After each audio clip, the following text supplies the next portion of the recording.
интернет банкны үйлчилгээ авах мэдээлэл гэсэн хэсэгт интернет банкны үйлчилгээнд нэвтэрч орох нэрээ оруулж өгнө.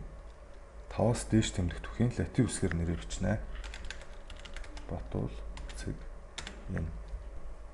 Имэйл хаяг гэсэн талбарт интернет банкны үйлчилгээний мэдээлэл авах өөрийн мэйл хаягаа оруулж өгнө. Бат доогуур зураас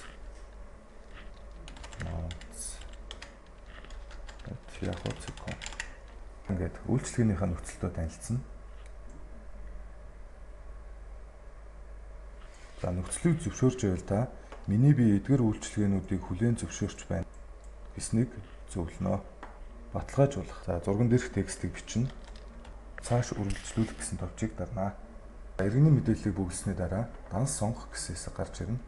За эндээс та өөрийн хүссэн дансаа сонгож болно. Хадгаламжийн төрөл гэсэн хэсэгт хоримтлах хадгаламж, орон сууцны хадгаламж хоёр байна. За эндээс орон сууцны хадгаламжийг сонгоё. Валютын төрөл доллар. За хугацааг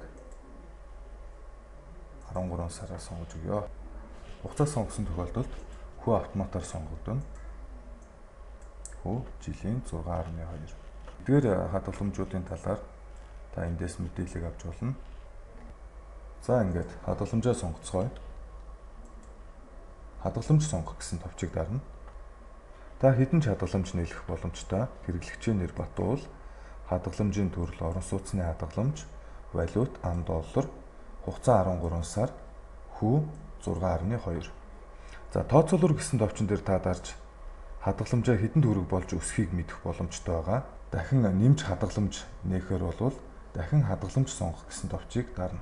Таны хадгаламжийн хугацаа дуусахад дараах нөхцөлийг хэрэгжүүлнэ. 1-р сунгах тухайга банкнд өөрийн биеэр ирж мэдэгдэх.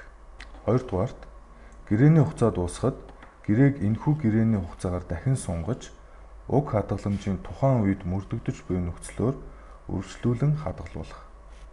3-р гэрээт хугацаа дуусахад хадгаламжийг хүүгийн хамт хугацаагүй хадгаламж руу шилжүүлнэ.